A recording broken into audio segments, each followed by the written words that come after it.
Transform all your company's milestones, big or small, into impact with Impact Hero. Whether it's a sale, a new hire, a demo booked, or anything else, with Impact Hero, you automatically generate a gift that matters, like a tree planted, a kilo of plastic recovered, or a piece of coral reef restored. Join the hundreds of companies that are already boosting sales and retention while making an impact. Go to impacthero.com/podcast now to get 10% off. Again, that's impacthero.com/podcast to get 10% off.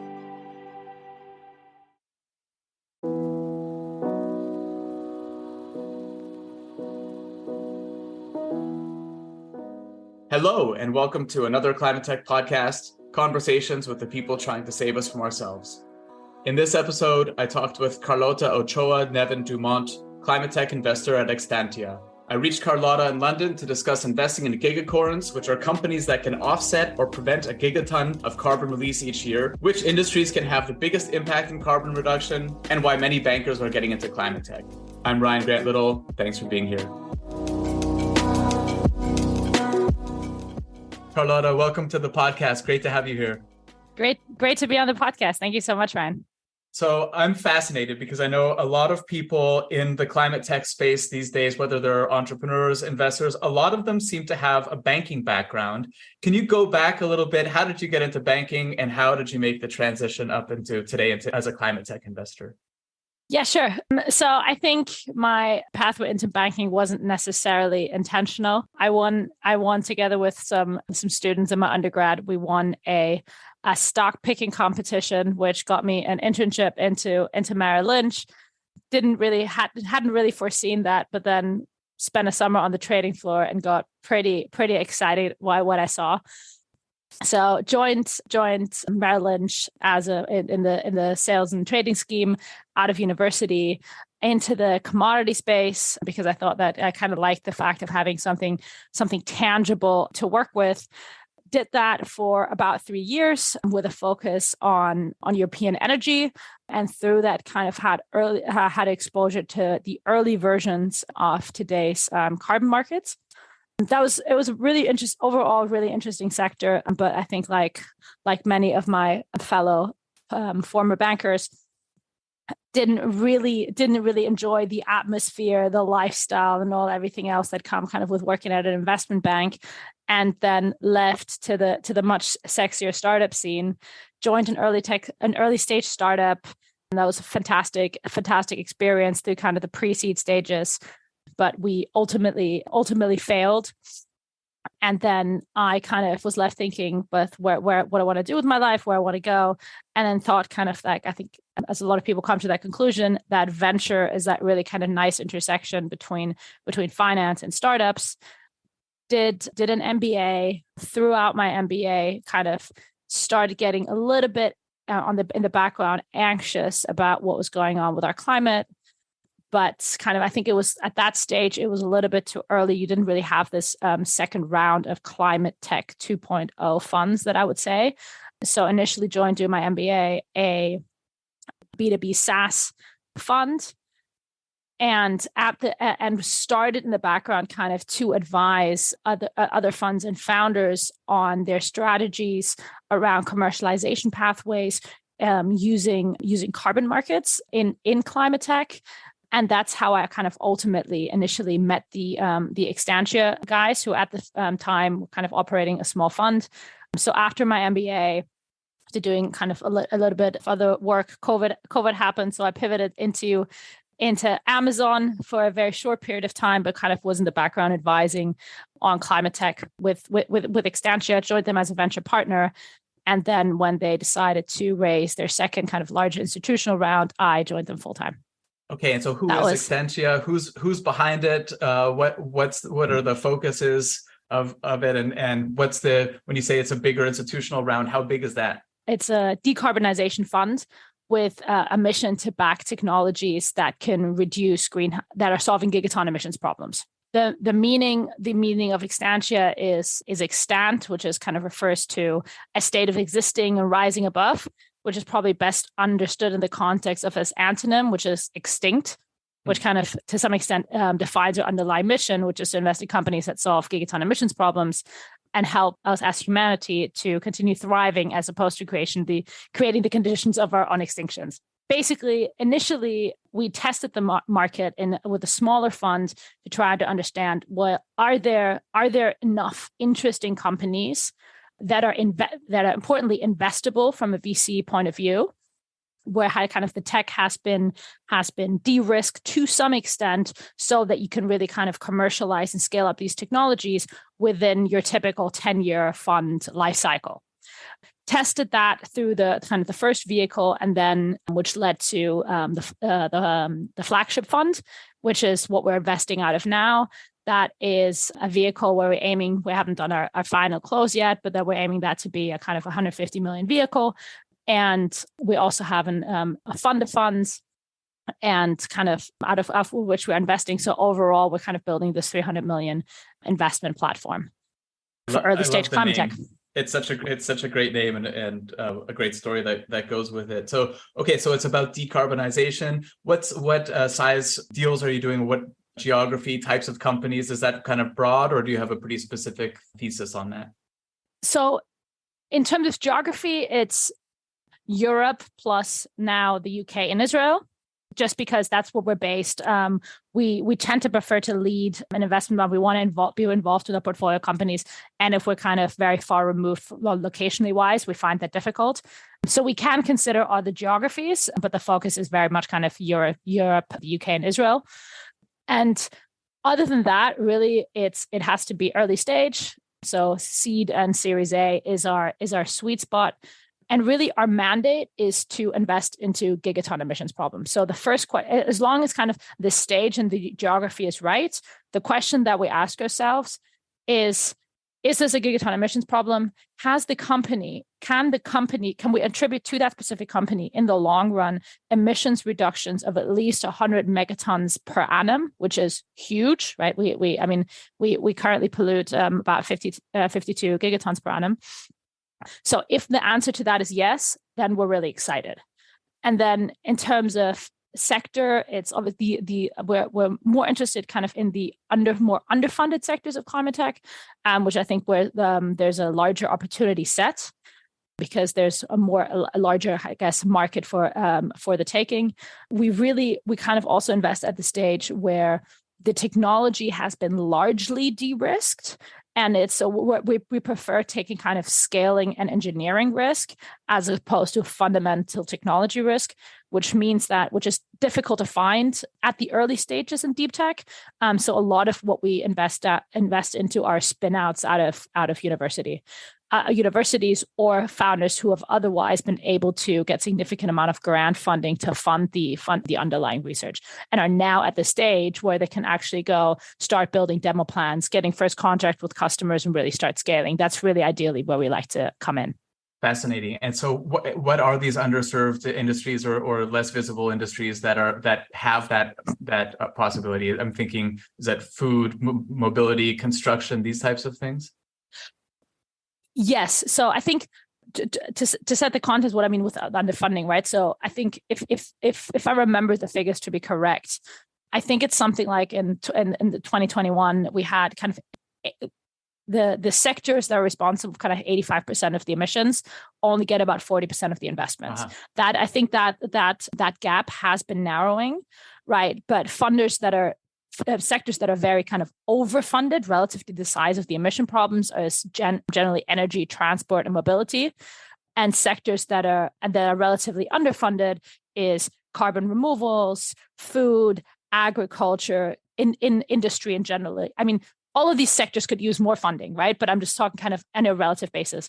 Although also within the energy space, there are things that are also relatively underfunded, such as like generation of baseload of renewable baseload electricity. So that's why we like geothermal a lot. There's also, I think, there's a lot of work to be done on the grid and really expanding the capacities of our grids. We're currently trying to electrify everything yet, and we kind of expected increase in demand on grid resources is going to rise by 50% over the next decade. There's no chance it's going to happen without some fundamental investments happening both on managing these grids on a software level, but also in terms of hardwires into the ground.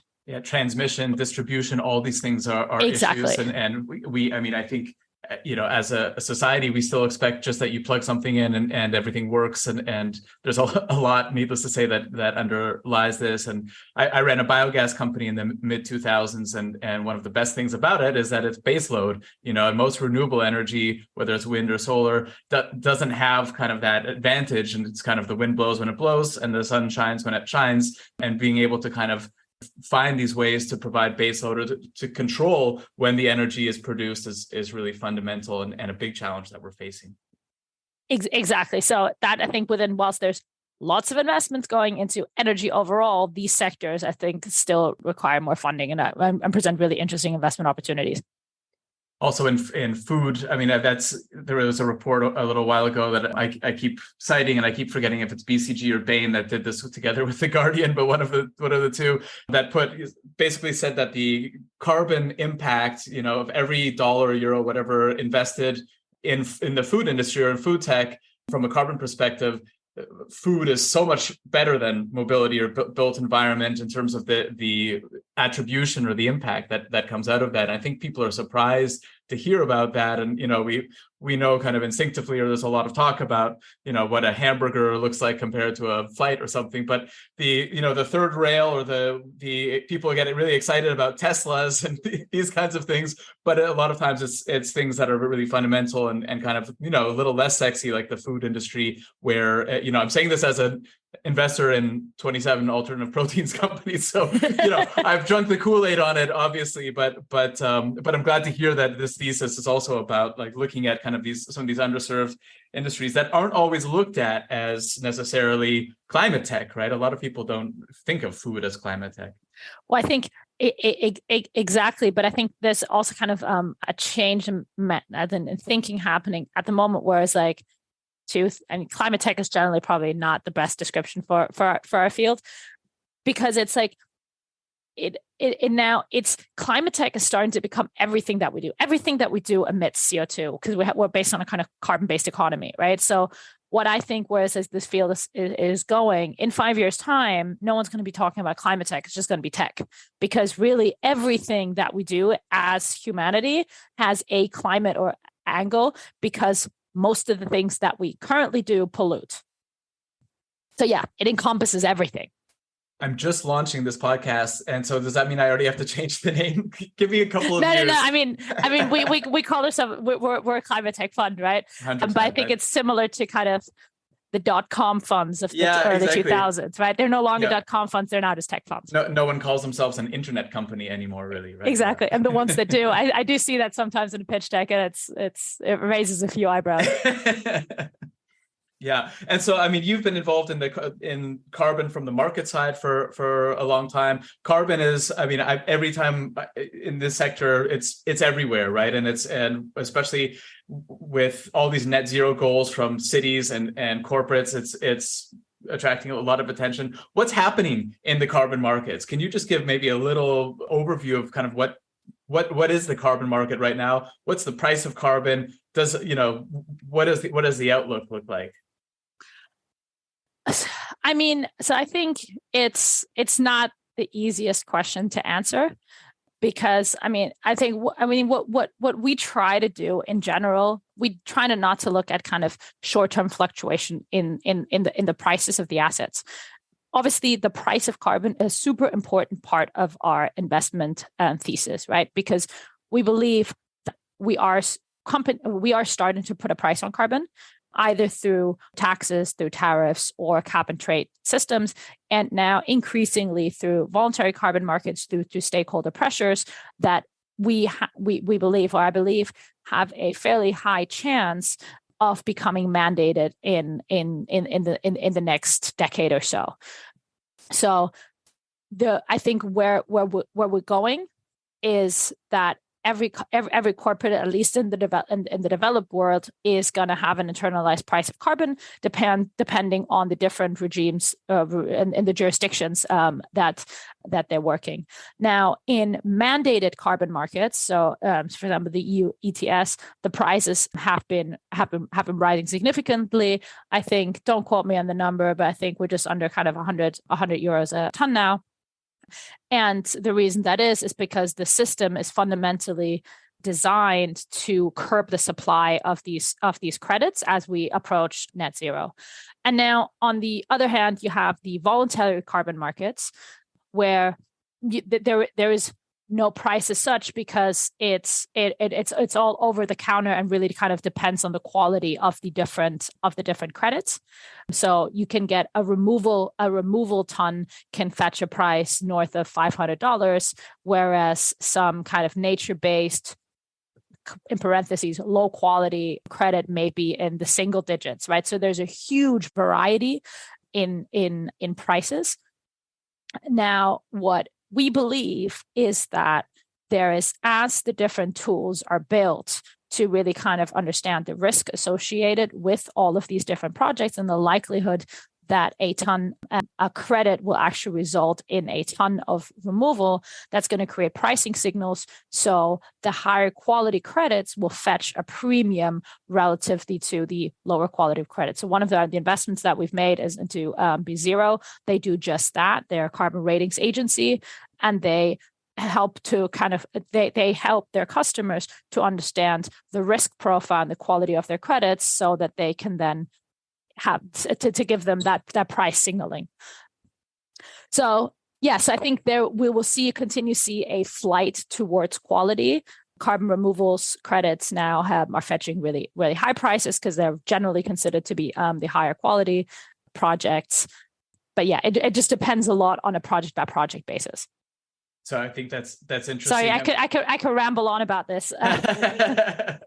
But it's interesting. I mean, I understand the underlying point, which is that you don't really need to look at the day-to-day prices or kind of understand it, minute to minute. You just take it as a given that there is going to be a mandated price, and voluntary is going to possibly shift to kind of mandated over time. And so anything that your investees are doing to remove carbon, this is going to be priced in more and more as those companies grow and as time passes. Exactly. And I just think that kind of at these really expensive levels of carbon removal credits, which are kind of the highest quality ones, $500 a ton plus, there's a limited market, right? Because it then becomes much cheaper to actually do the mitigation in your supply chain, as opposed to purchase these credits, except for the kind of the really, really difficult to abate sector. So I think there's going to be a market for that, for things that are very difficult to decarbonize in the supply chains and the action of companies. But as the prices of these removal credits come down, as different CDR technologies mature, that market is going to start increasing, where companies might actually, so you're just looking at the marginal cost of abatement, right? Is it cheaper for me to decarbonize my operations, or do I just purchase these high quality removal credits? And that's where the market will find its equilibrium. Interesting, and I think it's a very good bet also to be investing in a ratings agency. We're seeing all kinds of stories about large companies, airlines that have offset programs, and one day it turns out that the accounting shows up that these are actually worthless credits, or people are paying into at the gas pump or on a flight, they're paying into kind of CO2 compensation that ends up not basically doing what it's supposed to do, and potentially just landing in the pockets of the companies. Exactly, right. So it's really kind of about understanding, and most of these corporates, right, they just don't understand the quality of exactly. Yeah. And now, you may have seen, there was like kind of this damning series of articles in The Guardian claiming that all of these credits are worthless. This is all greenwashing, which is, in my opinion, one of the most unhelpful pieces of journalistic work that has set the entire market, which is doing something great, back by a couple of years by just kind of destroying buyer confidence. But we're just kind of, I think, but the tools are being built by companies such as BeZero to help kind of us navigate, to help corporates navigate their environment and understand the quality of the assets that they're purchasing. So speaking of terms like mandated, I've seen in some of the pieces that you've written or posts that you've written, you talk about the need for public policy to step in and help to develop some of the climate tech solutions out there. So why aren't the markets alone up to this challenge?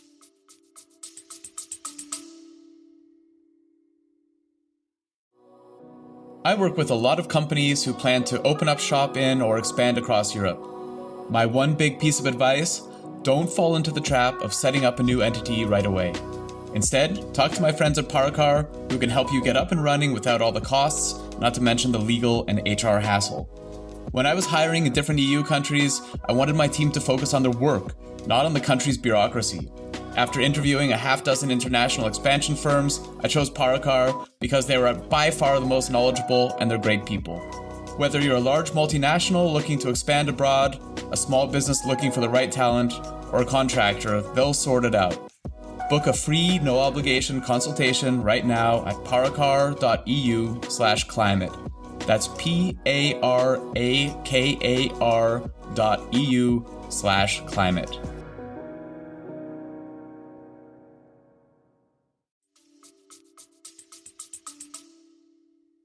I think, well, it's got to do with part of the things. I mean, I studied economics, so I fundamentally believe in the power of free markets, but I'm also kind of very aware of its shortcomings. I don't know if you're familiar with the concept of the tragedy of the commons.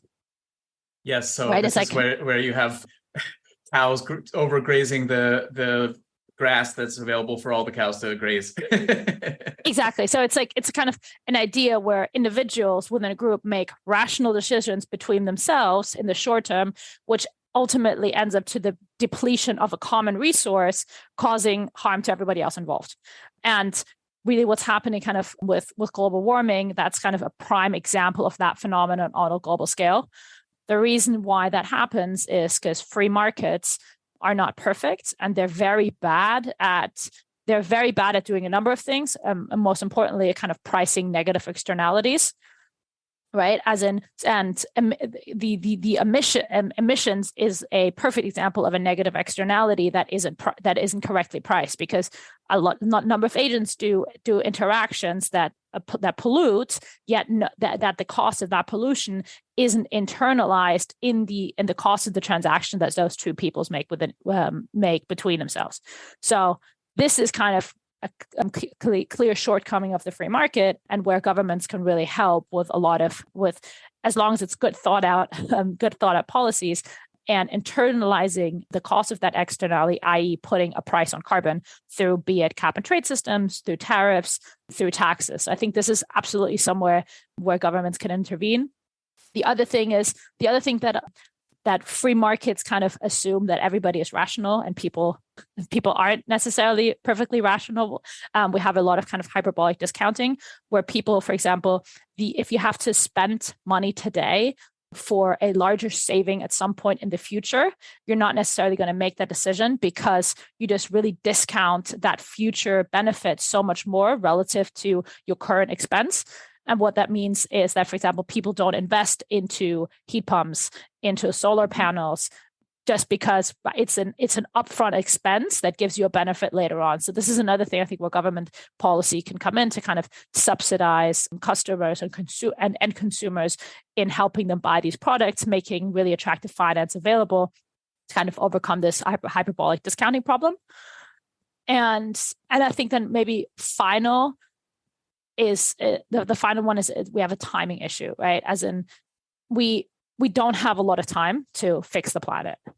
So if we just let the free market do its thing, then the best technologies kind of will survive. Lots of them will fail in the progress, but I don't think we have that. I don't think we have that luxury. So really, we need to finance as much of these solutions as possible and get them kind of through the funding valley of death, which is where a lot of startups fail. And this is specifically difficult in climate tech, because at the end, CO2 is a molecule. So we need hardware solution that big plants, big CapEx projects that can often kind of fail in that process of building their first plants, because early stage venture capital investors don't necessarily have kind of the amount of funding required, and don't want to fund with equity multiple 100 million plants, as in when it comes, for example, for DAC, right? Or building massive arc furnaces for a decarbonized way to make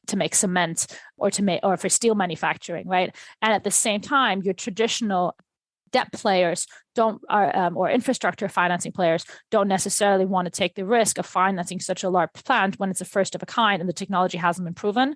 So I think there is really a need for governments there to step in and provide grants and provide match funding for these companies. So to enable as many as possible of them to get through the funding valley of death so that we can commercialize and try to commercialize as much of these technologies. I couldn't agree more. So as we're talking right now, it's a week before the official beginning of summer.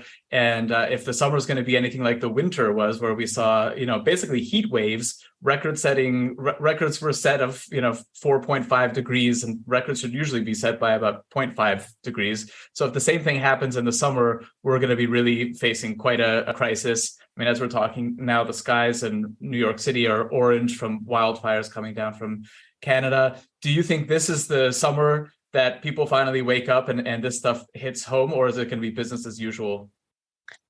I mean, I think it depends. I don't know whether patterns are going to be this summer, but I think everyone generally has their moments when they realize I don't know if it's going to be the summer, right? But I often have conversations where people are like, oh, it's so warm, and it's like bittersweet, because they can't wait. They're like, okay, it's early June and it's really warm, which is fantastic. But at the same time, it's like, it just makes the problem so much more front of mind. So I think attitudes are shifting, and they're realizing that it's not necessarily always a good thing. I remember when seeing Al Gore's Inconvenient Truth in the cinema and thinking, okay, this is going to be the moment.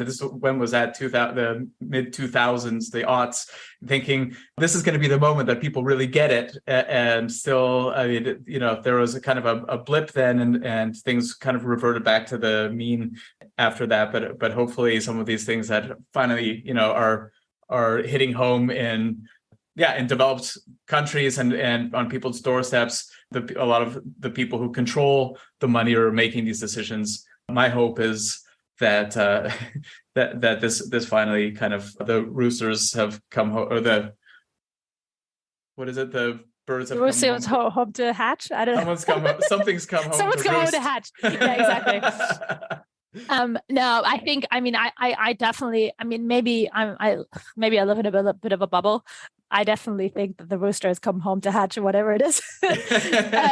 And it is so front of mind in every conversations that I have, from whether it be personal, business, on every level, which kind of also makes me a little bit more optimistic about the future. Someone's going to send an email with what that correct expression is. Yes. Something, the hens will come home to roost. I don't know, something like that. Something will galvanize the comments. Yes. Okay. Yeah. Let's do it that way. Okay. The hardest question now: who is your hero? Who? It's hard, right? It's harder than talking about carbon markets and predictions for the carbon markets. It is. Maybe to tie it in with a point that we've just made, right? I think there's a number of things that are happening that are getting people. I think it's super important to get people galvanized. The one thing that's currently already getting people galvanized is the fact that now there's shareholder and government pressure to get to net zero, and it now makes commercial sense. It now makes commercial sense to get net zero because of carbon's getting priced in, green premia are coming down, and that's getting a lot of people, entrepreneurs, people with commercial mindsets into climate tech, which we ultimately need. But then there's these kind of other angle that we need people to firstly be optimistic about the road ahead. And we need to get the new generation, new policymakers coming in, new people kind of working on different ideas to come into the space and think of exciting pathways to decarbonize. And I think probably the two people who I would say are kind of a little bit of my heroes who have done the most on this, so I'm going to say two people, is here in the UK, David Attenborough, who has, with his whole kind of, I think, with his documentaries, that I don't know how it is where you live, but here in the UK, it's just like everybody watches his documentaries, right? Everybody recognizes his voice, for sure. Everybody recognizes his voice. And I think he's had the effect that Al Gore wanted to have with An Inconvenient Truth, by kind of really appealing to people's hearts with what's happening in the animal world. So I think he's a little bit of a personal hero. And then I think the other personal hero is probably Greta Thunberg. You may agree or disagree with the message or the method, the message and the method, as a lot of people I think kind of do, but I think it's so impressive how a young teenage girl can drive such a large message on a global scale, and the guts with which she has done that, and obviously rubbing a lot of people in the wrong way is also it takes a lot of courage. So I think that's a little bit of a hero. Those are two very solid picks. Carlota, thanks a lot for joining. This has been really interesting. No worries. It was a pleasure. Thank you, Ryan. Thanks for listening to another Climate Tech podcast. Please take 5 seconds to send this episode link to a colleague or friend who you think might be interested. Reach out to me anytime at hello@climatetechpod.com. As you can probably tell, this episode was produced, edited, directed, stage managed, boom operated, and everything else by me. Subscribe to hear many more conversations still to come with the world's real climate tech heroes.